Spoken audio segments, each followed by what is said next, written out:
ये आईएमएफ के साथ प्रोग्राम भी हो गया, दोस्त ममालिक ने कर्ज़ भी दे दिया, इमदाद भी कर गई, उसके बावजूद रुपए की मुसलसल बेकदरी है। आईएमएफ प्रोग्राम होते ही कुछ इस्तेहकाम मार्केट में देखने को मिला, लेकिन पिछले हफ्ता 10 दिन से हम देख रहे हैं कि 9 से 10 रुपये डॉलर की कदर में इजाफा हुआ है और रुपया बेकदर हुआ है। तो अब ये 276 से शुरू हुआ 7-8 दिन पहले, और अब ये इंटर बैंक में आज की तारीख में 285 पर बंद हुआ है। तो ये क्या वजह है, क्यों डॉलर नहीं रुक पा रहा और रुपया बेकदर हो रहा है? खाकान नजीब साहब हैं, मईशत के माहिर हैं, उनको गाहे गाहे हम जहमत देते हैं। खाकान साहब, अहले सरबत जो है ख़रीदारी कर रहे हैं डॉलर की, ख़रीदारी कर रहे हैं ज़ख़ीरा करने के लिए। क्यों जी खाकान साहब, ये क्यों नहीं ब्रेक लग रही डॉलर को? देखिए, एक तो बात यह है कि पाकिस्तान ने जब आईएमएफ का प्रोग्राम अभी नहीं था तो ये कोशिश की कि आप डिविडेंड्स को, आप रॉयल्टीज़ को, आप कंटेनर्स को और एलसीज को, इन 4 चीज़ों पे कदगन लगाइए ताकि इंपोर्ट जो कि 80 अरब डॉलर पे चली गई थी उसको कहीं 50 और 60 अरब डॉलर के करीब लाया जाए। यानी कि हर महीने हमने कोई 2 अरब डॉलर की इंपोर्ट और ये सारी चीज़ें जो हैं इनको रोका। जून के एंड में, just before going into the IMF program जो एसबीए है, आपने स्टेट बैंक से ये लिख कर उनको भेजा कि हम अपनी कदगन उठा रहे हैं। उस दिन ही मैंने कह दिया था कि Pakistan is now moving ahead with the IMF program. अब उसकी वजह से 1.5 अरब डॉलर के तो बैकलॉग है तकरीबन, जो आपने डिविडेंड्स में देना है। मैं एक रकम आपके सामने रख रहा हूँ। अब आपके कई हजार कंटेनर इस वक्त पोर्ट्स पे खड़े हैं, उनकी क्लियरेंस शुरू हुई है। आपने नई एलसीज पे कदगन उठा दिया है। रॉयल्टीज जैसे एक एयरलाइन ऑपरेट करती है उसने भेजने हैं। एक तो उधर से आपकी डिमांड क्रिएट हो रही है।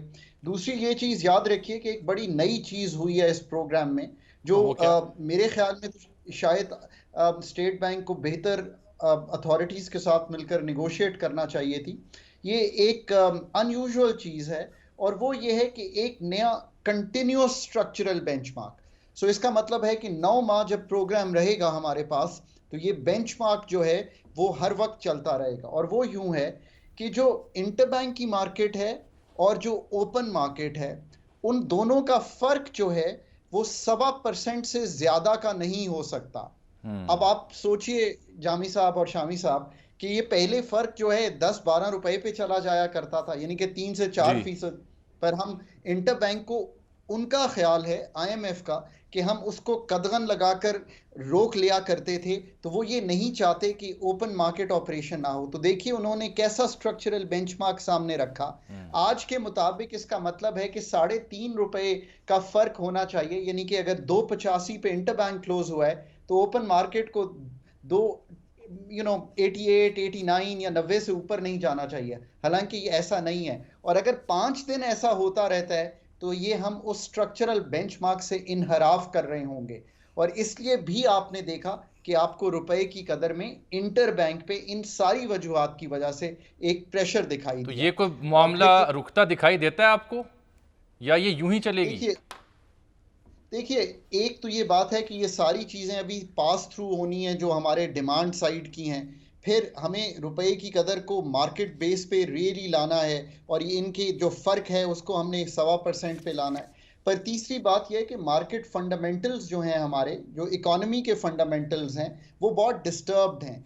जो असल बात है ना जामी साहब, वो यूं है कि किसी भी इकोनॉमी की जो कदर है उनकी करेंसी की, वो उनकी पैदावारी सलाहियत से ताल्लुक रखती है। पैदावार तो है 11 माह आपकी लार्ज स्केल मैन्युफैक्चरिंग कॉन्ट्रैक्ट की है, पिछले 11 माह मई तक का जो डेटा है, इससे क्या है कि आपके पास एक्सपोर्ट करने को कम सामान था, 12% पूरे साल की एक्सपोर्ट कम हुई।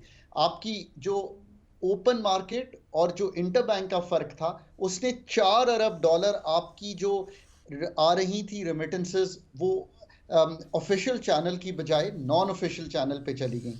अब इन सब चीज़ों को स्ट्रीमलाइन होते हुए वक्त दरकार होगा, और ऑन दी एवरेज प्रेशर अभी टूटता हुआ दिखाई दे नहीं रहा। ये तो फिर वही जगह है, निकले थे हम जहां से जी। तो ये तो फिर वही आप फंस जाएंगे। जी देखिए ना, आज 20 दिन गुजर गए शामी साहब। मैं आज सुबह ही एक दोस्त से डिस्कस कर रहा था, तो मैंने कहा आप बता दीजिए कि आपको 9 माह का ब्रीदर मिला है, उसका 1 माह 10 दिन बाद खत्म हो जाएगा, क्या आपने कोई फंडामेंटल ऐसी तब्दीली अपने एनर्जी सेक्टर में, सवाए उस कीमत की तब्दीली के जो कि एक और स्ट्रक्चरल बेंचमार्क है आईएमएफ के साथ जी, कि फी आप यूनिट जो बिजली 31 की उसमें कीमत में इजाफा किया, 2 बार किया, आज भी 1 रुपये 90 पैसे हुआ, उससे पहले 4 रुपये से ज़ायद हो तो चुका है। खाकान साहब यह कोई नालायकी है या सरफे नजर हो गया है?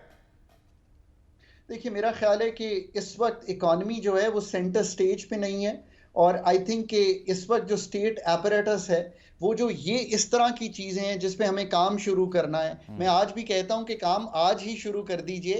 ठीक। एनर्जी सेक्टर को कैसे ठीक करना है, पैदावारी सलाहियत कैसे बढ़ानी है, कैसे मार्केट बेस्ड एक्सचेंज रेट पे वर्क करना है, कैसे ऐसी टैक्सेशन पे आना है जो कि ब्रॉड बेस्ड हो, इस पे काम शुरू कीजिए। ये सारे काम मुझे होते ठीक। हुए दिखाई नहीं दे रहे। फिर डेट ठीक है। रीप्रोफाइलिंग पे काम कीजिए। ये है हमारी इकॉनमी की सूरत। चलिए, बहुत शुक्रिया खाकान साहब, फिर आपसे नशिस्त अल्लाह होगी, आज वक्त ताला कम। तौफीक अता अब फरमाए।